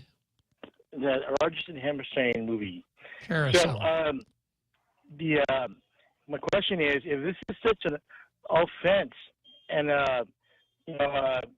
it's against the basic checks and balances of our through branches of the government, and the speaker is upset and the legislature is upset, would this be an impeachable offense? We don't have impeachment in our body of laws here, Jose. If we are dissatisfied with the governor, our relief is called recall. And the way that works, there's a threshold petition, and the petition has to be circulated and get the requisite number of signatures on it. It is then submitted, and the Election Commission has to declare a recall election shortly thereafter. If the majority of the folks vote for recall, the governor's out. So I wonder if any of the 30-some legislature would go as far as to even suggest such a thing or, pursue such a thing. Okay, Uncle Bob, thanks. I just keep listening. You're welcome, another Joe. Okay, let's see. I've got... have I got a call? No, somebody who just would rather... Just a reminder, if you can't listen to the show on the air through your radio, people can go to thepoint.gu, click on Listen Live, then go download the app. We have the Point app on the Apple Store and Google Store, or they can watch the stream on Facebook or YouTube. Yeah. Odyssey also, and so many options. Odyssey, and also I forget what that last site is, the radio streaming site, but there's lots of options to listen to online. Yeah, as there should be. We need to spread the good news of Tall Tales as wide as we possibly. It's a duty, Jose. It's a duty. Okay, I got one more item here that probably take us to the end of the show. We'll leave the governor, Won't Parkinson, and Speaker Titlahi behind, and go straight to the old hospital that we're stumbling around in right now, or what we're trying to have as a hospital. And this is on the card as Luther versus Hansen. And this is a story that ran in the Post. There has been greater risk to patient health, attorney says. An official from Guam Memorial Hospital told the Post that withholding information from the public about the multiple instances of unauthorized access to the hospital's network was a strategic move to protect its patients, despite clear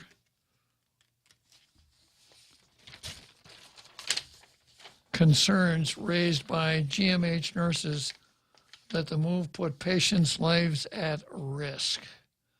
GMH has maintained the same level of excellent care to our patients during this situation.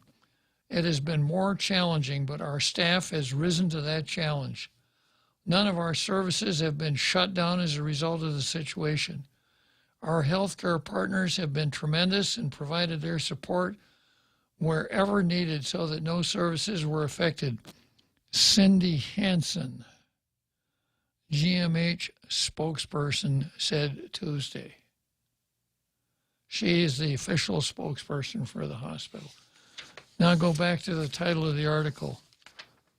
There has been greater risk to patient health, attorney says. Back to the story. However, in an audio recording the Post obtained of a town hall meeting among Administrator Lillian Posadas, legal counsel Jeremiah Luther, and GMH staff, including nurses, that occurred a week after the breach. Nurses on the front line were adamant in trying to get the message across the administration that patient care was compromised by the network shutdown in response to what GMH initially identified as breaches. I said breaches, not britches, Jose. How unsafe our practices have been in the last 7 days, I don't think you guys are understanding that, because there are so many minute things that could have gone wrong, that are wrong, in our practices in the last 7 days, and the condition that we were working under. If you were in our shoes, you would say no security breach is more important than a patient's life, one nurse said. Another nurse heard in the recording who said she had over 20 years experience in more than 50 hospitals was appalled at how GMH handled the breach. This is the first time that I have ever dreaded going to work, the nurse told GMH leadership. I physically dread going in tomorrow knowing that all the patients in this hospital at this moment are at risk. It's beyond disaster. Luther Council has since met with nurses heard in the recording. And here's a quote from him. I've spoken to them individually. From the beginning of this, I've been asking staff to make me aware of any specific incident where a patient was harmed or could be harmed, attributed to the downtime. No harm occurring, however, does not mean no risk was posed, he said. The information that is presented to me right now, that we've had issues with medication and that there's been greater risk to patient health that we knew we were going to encounter from going from digital to manual mode, Luther said, clarifying he wasn't aware of a specific incidence of injury due to shutdown systems. Now remember, Hansen is the spokesman here, not Luther. Then there's some Senator Brown, and then we go to staff questions. Nurses heard in the audio clips recorded a week after the detected breach question why an incident command center was not mobilized when the network initially shut down. If you knew, if there was an iota somebody has broke or reached our system, then you should have had someone initiating an incident command center that day. You should not have waited. This is like a typhoon. You should have initiated that moment you knew that, a nurse said. Even coming in the next day, it was all helter-skelter.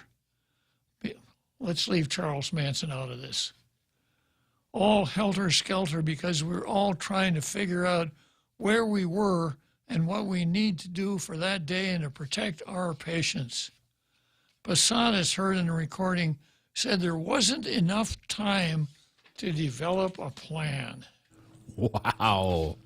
I don't know Posadas, but to me, that reeks of someone who doesn't know how to administrate a hospital. Yeah, well, the old saying is this, Jose. If you fail to plan, you plan to fail. Yeah. Now, I don't know why you'd be critical of Posadas. She's a nurse, which means she could not... And a woman. And a woman, which means she could not only run the hospital, she could run the whole darn government. That's all it takes. We have the governor who says the same thing. Yeah. Posadas says, I try to communicate everything as best I can. In the beginning, when I was told we need to shut down, there was very little time. It was actually already decided. It was decided. Who's the administrator there? That we needed to shut down. There was no time to plan. It was so emergent. There was no planning. There wasn't even any time. I didn't even know if the phone lines would be affected. Posada said to the apparent dismay of GMH nurses. GMH, in a statement to the Post on Tuesday, thanked its staff for rising to the challenge and preventing services from being shut down, but the struggles the employees overcame to provide continued care during the network shutdown were not detailed. GMH, however, did have a plan for how and when it would notify the public and considered when the best time was, given the hospital was still trying to identify the unwelcome entrant into its data systems.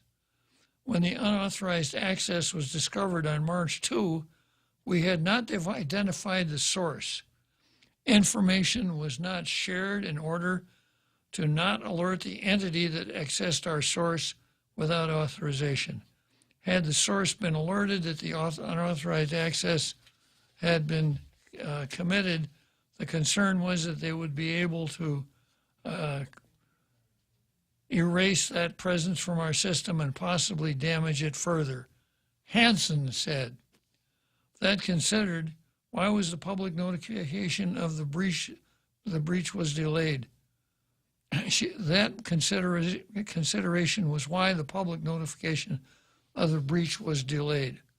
We determined that bringing the network down was the fastest and cleanest way to burn any unauthorized users out of the system to make sure they don't compromise any patient health information or the network itself. Luther said. The shutdown was supposed to occur for only for an estimated 48 to 72 hours and began March 4. As of press time Tuesday, GMH had announced no services being brought back online. Obviously, the assessment was wrong, Luther told the Post. Staff also may have been justified in airing grievances that the network was shut down without properly accounting for how operations to support patient care would be run in manual or analog modes. If mistakes were made, then that was probably a mistake the administration made. I was not involved in that decision, so that to set that up or not set it up, so I can't really speculate on the administration's thinking. That's a policy decision. I try to stay out of that aspect of the policy and decision-making, Luther said. This guy would have made a great priest, you know. He's really good at preaching sermons and homilies, right? Yeah. That was probably a mistake the administration, he's just, yeah. All he needs is a hammer. Yeah. The potential of downtime during the estimated shutdown window was also considered. The GMH lawyer confirmed. You know, I was critical of Doug Moylan when he cleared the homeless up there at Camp Leon Guerrero, not because it wasn't necessary and not because it wasn't well done, but because the Attorney General didn't stay in his lane. Lawyers can be an arrogant bunch. You know, they got 3 years of formal education after the bachelor's degree. People rely on them for advice. People pay them money for their time and what they say, etc. So there is a tendency, of course it never happened to me, but there is a tendency for attorneys to become arrogant. And when they do, they think that they can be all things to all people and they can get out of their lane. A lawyer's job is to advise people. And if that advice requires going to court, lawyers can go to court for people. But a lawyer's job is not to substitute his judgment for the client's. He's got to warn the client that his judgment may be very, very perilous. Okay, now, public spokesman Luther goes on to say, if I was to guess and speculate, it was due to the fact, again, that we were operating under the theory that it would be 48 hours. He's a lawyer. Why is he going to guess and speculate in public like this? Could this compromise a possible lawsuit? Well, it's not going to strengthen the hospital's hand, that's for sure, when their own counsel comes out and said it's the administrator's fault. Okay, I got to stop here and say goodbye to our president and head for the state of the territory. All right, let's go, Brendan.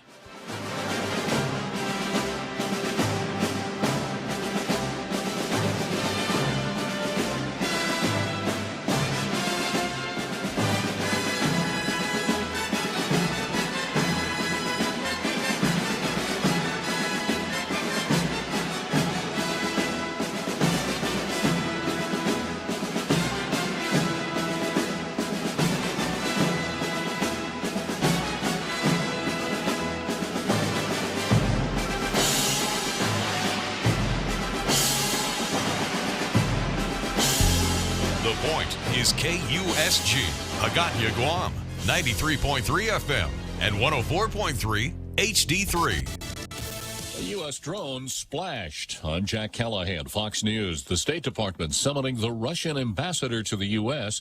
after Russian warplanes collided with a U.S. drone in international airspace over the Black Sea yesterday. 2 Russian jets started dumping fuel onto and flying in front of an American MQ-9 drone.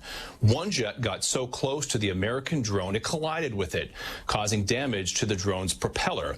The U.S. says it was forced to crash that drone in the water. That's Fox's Matt Finn. South Dakota Republican Senator Mike Rounds, who sits on the Senate's Armed Services Committee, says the U.S. response should have been stronger. They shot down a United States warplane.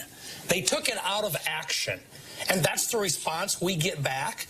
So, yeah, not very happy about it. Russia denies that its warplanes struck the drone. President Biden has signed an executive order directing the Justice Department to take all lawful steps toward universal background checks for all gun purchases in the U.S. And speaking in Monterey Park, California yesterday, he again called on Congress to enact more gun restrictions. So let's finish the job. Ban assault weapons. Ban them again. 11 people were killed in a shooting in Monterey Park in January. The gunman used a semi-automatic pistol that was illegal in California. State of Ohio is suing Norfolk Southern Railroad for last month's toxic train derailment in East Palestine. We're seeking injunctive relief, civil penalties, costs, damages, court costs, and maybe more importantly, a declaratory judgment that Norfolk Southern is responsible. Ohio's Attorney General Dave Yost, Norfolk Southern saying it continues to work on cleanup, recovery, and health issues. The FAA, the NTSB, and unions representing pilots and air traffic controllers hold a summit meeting today on the state of the country's aviation industry after several high-profile close calls at U.S. airports. America is listening to Fox News. New from the Fox News Podcast Network. I'm Emily Campagno, and this is the Fox True Crime Podcast. And I had nothing to do with her disappearance. I sit down with the people who lived the nightmares. I was in shock. I was just devastated. The investigators who tirelessly worked on the case. And I really hope that they can catch this guy. Bringing you closer to the story than you ever thought possible. Listen and follow now at foxnewspodcasts.com or wherever you get your podcasts. These are the stories that keep you up at night. Get all of your favorite Fox News podcasts commercial-free on Apple Podcasts with Fox News Podcasts Plus. From Dana Perino, Kennedy, Ben Domenech, The Duffys, and many more. Subscribe now by going to foxnewspodcasts.com. The Fox News Rundown, a contrast of perspectives you won't hear anywhere else. Your daily dose of news twice a day, featuring insight from top newsmakers, reporters, and Fox News contributors. Listen and subscribe now by going to foxnewspodcasts.com. Another congressional hearing on the southern border crisis is scheduled today near the problem. The House Homeland Security Committee will hold a field hearing on the border crisis in the Rio Grande Valley Wednesday, but all Democrats on the committee are boycotting the event, with ranking member Benny Thompson telling Fox in part, Republicans are traveling to the border to attack the administration and try to score political points with their extreme rhetoric. Committee Chairman Mark Green slammed the move, telling Fox in part they are uninterested in coming to the table to have a conversation about the devastation that this border crisis is having on Americans. Fox's Bill Malusian. The Justice Department has begun an investigation into Friday's failure of the Silicon Valley Bank, including reported sales of the bank's stock by its CEO in the months prior to the collapse. Critics say there were many red flags, including SVB's rapid growth since the pandemic, its unusually high level of uninsured deposits, and its overinvestment in long-term government bonds and mortgage-backed securities, which tumbled in value as interest rates rose. A retired police detective has lost his lawsuit over a Netflix documentary. A federal judge has ruled Netflix and the makers of the documentary series Making a Murderer did not act with malice toward now retired Manitowoc County Sheriff's Detective Andrew Colburn. Netflix aired the series in 2015, which followed the story of Stephen Avery, who was convicted along with his nephew in the 2005 murder and rape of photographer Teresa Halbach. They were both sentenced to life in prison. The documentary raised questions as to whether Manitowoc County officials framed them. Colburn filed suit in 2019, claiming he was defamed because his testimony was misquoted and edited to make him appear uncertain. The judge found the edits retain the gist of the testimony. Lisa Lacera, Fox News. And I'm Jack Callahan. This is Fox News.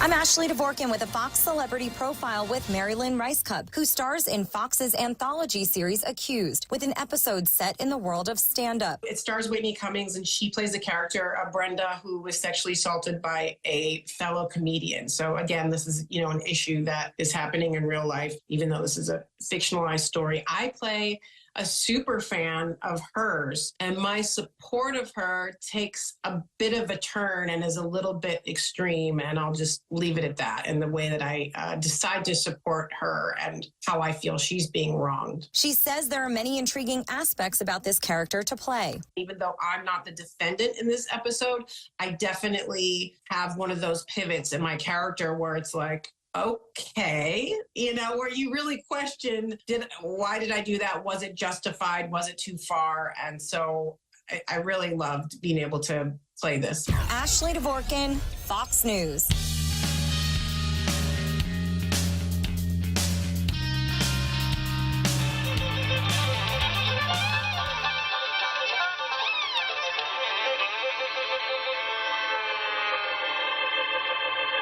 Well, we're coming to your city. Gonna play our guitars and sing you a country song. We'll all be flying higher than a jetliner.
check. Artificial intelligence could be even more dangerous for children than previously thought, and now some tech giants are scrambling to address it. The Wall Street Journal says Apple is pumping the brakes on an email app from Bluemail after it incorporated ChatGPT. Apple says kids could potentially see inappropriate language or references to sex and drugs, so it won't let Bluemail on its app store unless Bluemail slaps a 17-plus age restriction on its service. Meta is about to make its virtual reality game Horizon Worlds available to 13-year-olds. And a pair of Democratic senators in a letter to Meta CEO say that's too young. Senator Markey of Massachusetts writes, quote, Meta can't protect the young people on its platforms now, so Mark Zuckerberg has no right to pull more teens into the Wild West of the metaverse. Meta says the platform that the game runs on was designed for teens with tons of parental controls and safe zones built in. With Fox on Tech, Lauren Simonetti, Fox News.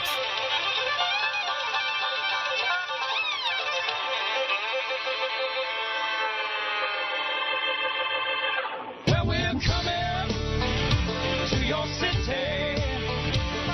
Gonna play our guitars and sing you a country song.